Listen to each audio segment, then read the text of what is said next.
ఆ ఉమ్మడి జిల్లాలో మరోసారి పొలిటికల్ సిచ్యువేషన్ హీటెక్కింది. ఓ నియోజకవర్గ బీఆర్ఎస్లో అంతర్గత పోరు తారాస్థాయికి చేరుకుంది. రెండు వర్గాలుగా చీలిపోయిన నేతలు ఢీ అంటే ఢీ అన్నట్లుగా తయారయ్యారు. దీంతో నియోజకవర్గంలో బీఆర్ఎస్ నెట్నెలువున చీలిపోయిందా? మాజీ ఎమ్మెల్యే ఎమ్మెల్సీల వర్గపోరుతో గులాబీ పార్టీ రెండు ముక్కలైందా?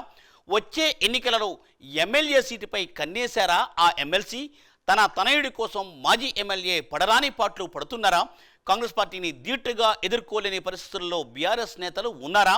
నేతల ఆధిపత్య పోరుతో కార్యకర్తలు సమిధలవుతున్నారా? ఇంతగా వర్గపోరుతో సతమతం అవుతున్న నేతలు ఎవరు? ఏంటి ఆ నియోజకవర్గం? ఆ వివరాలేంటో ఈ స్టోరీలో చూద్దాం.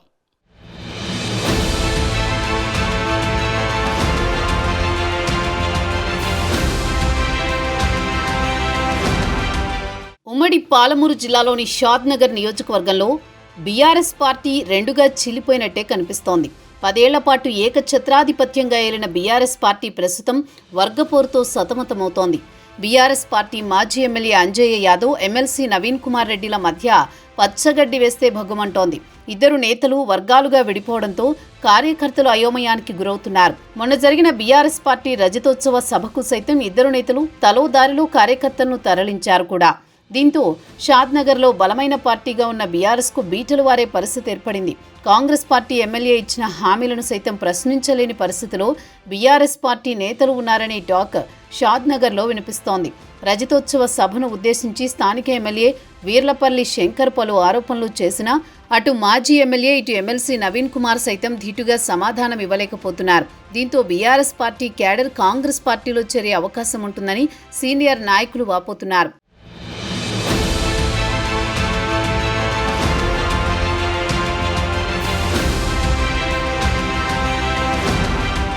వచ్చే అసెంబ్లీ ఎన్నికల్లో ఎమ్మెల్సీ నవీన్ రెడ్డి ఎమ్మెల్యే సీటుపై కన్నేశారట.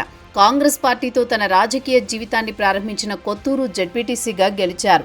2014 నుండి 2019 వరకు మహబూబ్నగర్ జిల్లా పరిషత్ ఉపాధ్యక్షుడిగా పనిచేశారు. ఆ తర్వాత భారత రాష్ట్ర సమితిలో చేరారు. అప్పటి జెడ్పీ చైర్మన్ ఎన్నిక విషయంలో బీఆర్ఎస్కు మద్దతిచ్చి పాలమూరు జెడ్పీ కోటపై గులాబీ జెండా ఎగరడంలో కీలక పాత్ర పోషించారు. అనంతరం 2023 అసెంబ్లీ ఎన్నికల్లో కల్వకుర్తి నుండి ఎమ్మెల్యేగా ఎన్నికైన తర్వాత సిట్టింగ్ సభ్యుడు కసిరెడ్డి నారాయణ రెడ్డి రాజీనామాతో ఎన్నిక తప్పనిసరి అయింది. ఉప ఎన్నికకు భారత రాష్ట్ర సమితి పార్టీ అభ్యర్థిగా నవీన్ కుమార్ రెడ్డిని నామినేట్ చేసింది. తెలంగాణ శాసనమండలి సభ్యుడిగా నవీన్ కుమార్ రెడ్డి 109 ఓట్ల మెజారిటీతో గెలిచారు.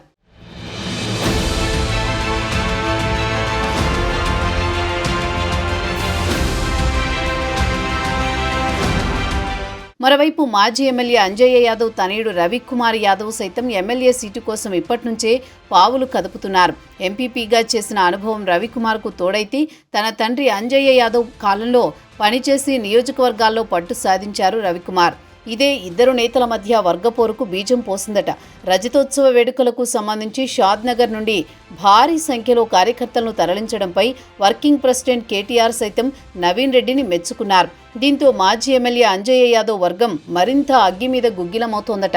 తన రాజకీయ అనుభవంతో అంజయ్య యాదవ్ సైతం తనయుడి కోసం వ్యూహాలు రచిస్తున్నారు. ఇప్పటినుంచే కార్యకర్తలు సైతం మాజీ ఎమ్మెల్యే వద్దకు వెళ్లాలా లేక ఎమ్మెల్సీ వద్దకు వెళ్లాలా అని సందిగ్ధంలో ఉన్నారు.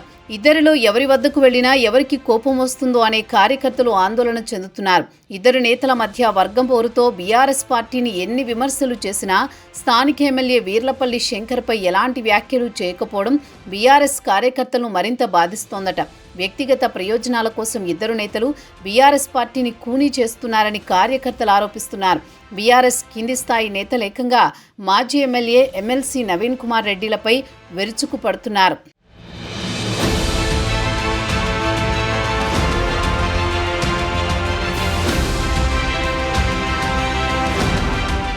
షాద్నగర్ ఎమ్మెల్యే వీర్లపల్లి శంకర్ ఇటీవల కేసీఆర్ వరంగల్ సభపై విమర్శలు చేస్తూ అనేక వ్యాఖ్యలు చేశారు. కేసీఆర్ ముఖ్య ప్రసంగానికి ఎమ్మెల్యే శంకర్ 2 సార్లు మీడియా ద్వారా కౌంటర్ ఇచ్చారు. కేసీఆర్ తాగుబోతూ, కేటీఆర్ డ్రగ్ రాజా, కవిత లిక్కర్ రాణి, హరీష్ రావు అగ్గిపెట్టే మచ్చ అనే వ్యాఖ్యలతో ఎద్దేవా చేశారు. ప్రతిపక్ష నాయకులకు ఎమ్మెల్యే సవాళ్లు విసిరారు. దీనిపై స్థానిక బీఆర్ఎస్ నాయకుడు రాజా వరప్రసాద్ మీడియా సమావేశం పెట్టి స్పందించారు. అధికార పార్టీ నాయకులకు ఎమ్మెల్యే శంకర్కు ఎదురు విమర్శలు చేశారు. ఆ తర్వాత మరికొందరు నాయకులు ప్రతివిమర్శలు చేశారు.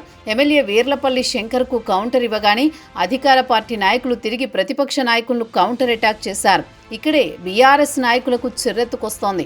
తాము కౌంటర్ చేస్తే అధికార పార్టీ నాయకులు ఎదురు కౌంటర్ వేస్తున్నారని, దీనిపై ముఖ్య నాయకుడు పార్టీ ఇన్ఛార్జు మాజీ ఎమ్మెల్యే అంజయ్య యాదవ్ ఎందుకు మాట్లాడడం లేదని కొందరు ఉమ్మడి మండలాల నాయకులు ప్రశ్నిస్తున్నారు. సోషల్ మీడియా పరంగా ఆయన మాజీ ఎమ్మెల్యే అంజయ్య యాదవ్కు ప్రశ్నల వర్షం కురిపించారు. ఎమ్మెల్యే శంకర్ వ్యాఖ్యలపై ఎందుకు స్పందించడం లేదని, ఆయన మౌనం వీడాలని సోషల్ మీడియాలో పోస్ట్ చేశారు. మాజీ ఎమ్మెల్యే అంజయ్యను రామకృష్ణ ప్రశ్నించడంతో ఇదేం పద్ధతి అని కొందరు మాట్లాడుతుంటే మరికొందరు నిజమే కదా అని అంటున్నారు. ఇదే విషయంలో ఎమ్మెల్సీ నవీన్ కుమార్ రెడ్డి బాధ్యత లేదా?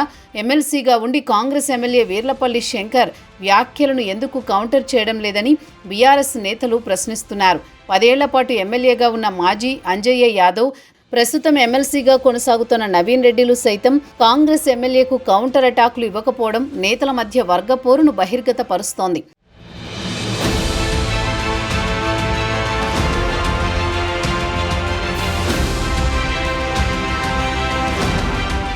ఏది ఏమైనా షాద్నగర్ నియోజకవర్గంలో ఓ ఊపు ఊపిన బీఆర్ఎస్ పార్టీ ఇక్కడ నేతల వర్గపోరుతో చితికిన పడడం పార్టీ కార్యకర్తలను అయోమయానికి గురి చేస్తోంది. భవిష్యత్తులో ఇద్దరు నేతలు ఇలాగే ప్రవర్తిస్తే బీఆర్ఎస్ క్యాడర్ మొత్తం ఖాళీ అవుతుందని సీనియర్ నాయకులు వాపోతున్నారట. మరి రాష్ట్ర బీఆర్ఎస్ నాయకత్వం షాద్నగర్పై దృష్టి సారించి నేతల మధ్య సయోధ్య కుదురుస్తుందా, లేక ఎవరికి వారే యమునా తీరుగా వ్యవహరిస్తుందో వేచి చూడాలి.